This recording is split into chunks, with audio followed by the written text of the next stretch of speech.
Aloha, welcome back. As you can see, it's still snowing out there.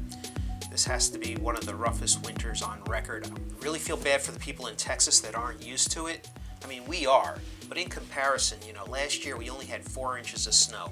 This year we have almost over 40. I mean, if you do your math, that's about 3.5 feet and well over a meter. So this winter, haven't been doing a tremendous amount of tiki drinks. This is when you need it the most in the winter, but trying to get to the supermarket in between snowstorms and getting fresh produce and fresh mint, and the citrus just isn't what it is when in the summer months. So I've been experimenting with a lot of old school stirred drinks, and one of them is called a Toronto cocktail. Seems appropriate, it's Canadian City, it's cold, it's icy, and I wanted something refreshing. So just a word out to the tiki police out there. I'm going to give you a spoiler alert. This may not seem like it's tiki. The Toronto is kind of like a cross between an old-fashioned and a Manhattan. I decided to change it up a bit, and I am going to use a proprietary blend of rum called Old Monk.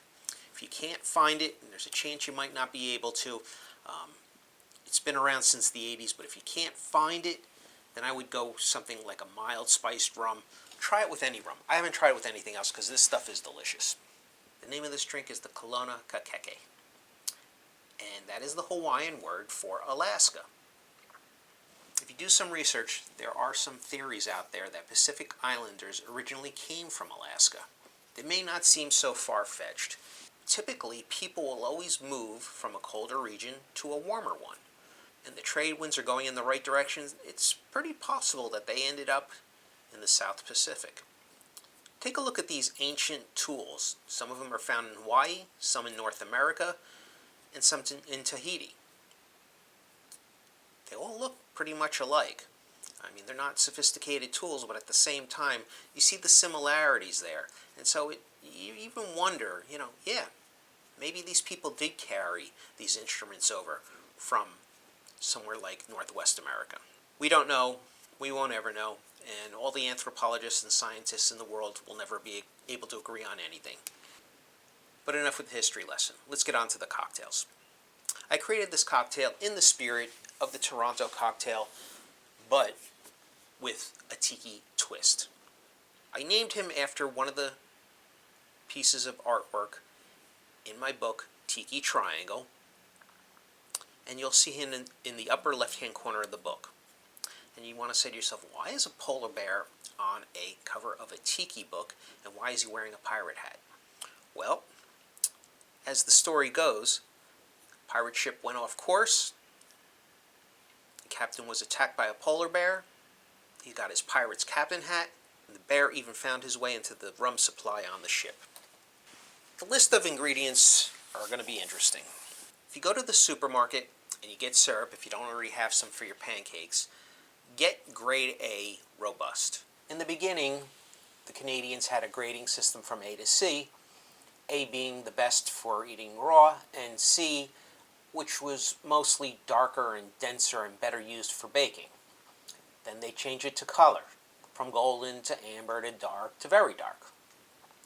Now they are finally at how they are comparing them to flavor profiles, like delicate, rich, robust, and strong. 3 different grading systems, all within I don't know how many years, but your best bet is to get something that looks like the middle 2, probably the third one, which looks more like Coca-Cola.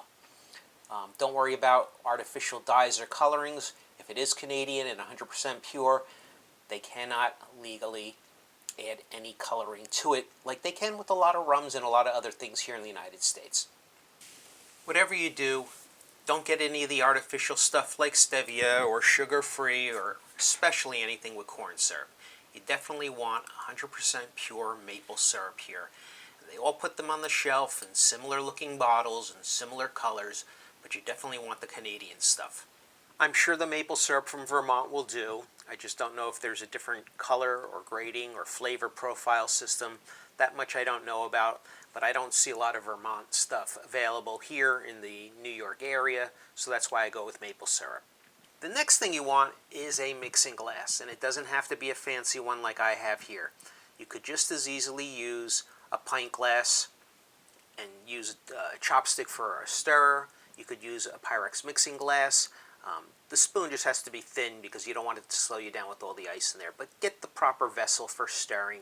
Make sure it's got a wide mouth so you fit plenty of ice and plenty of the liquids in there, and you could stir it rapidly like you're about to see.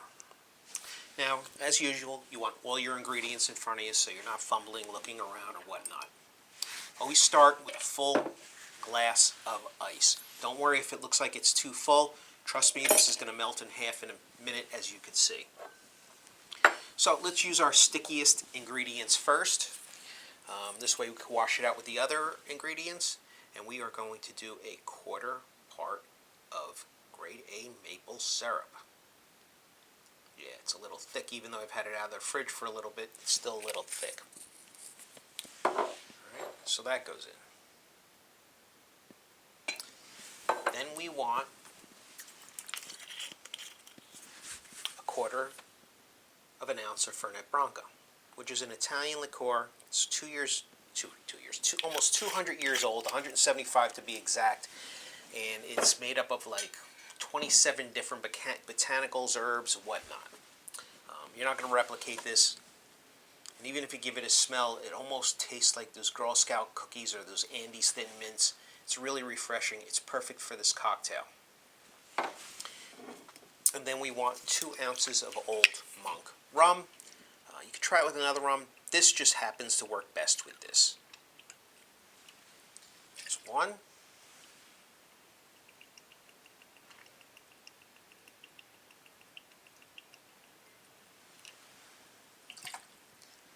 And by mixing the thickest ingredients first, we wash that all out so there's nothing sticking to it. We're not going to throw off the balance of this cocktail. And of course, some Angostura bitters, like any good old-fashioned Manhattan, Toronto, or Kalonakikeke will have.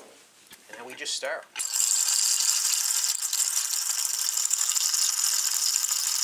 And you continue to stir until you feel the outside of this glass getting cold.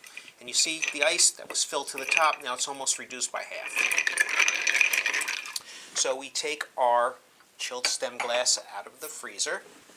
We put 1 large ice cube in there for garnish. And we simply pour. And look at that, it looks delicious already.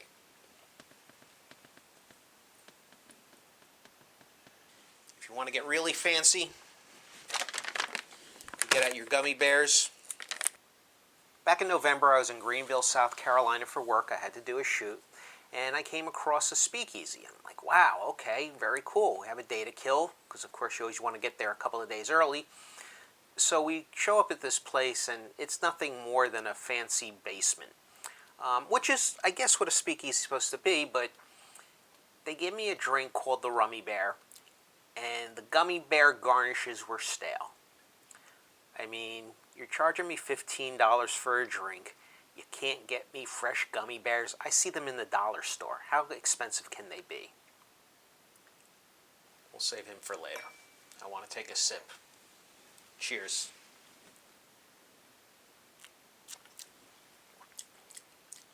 It's delicious. Maple syrup, the Fernet Branca. It's refreshing.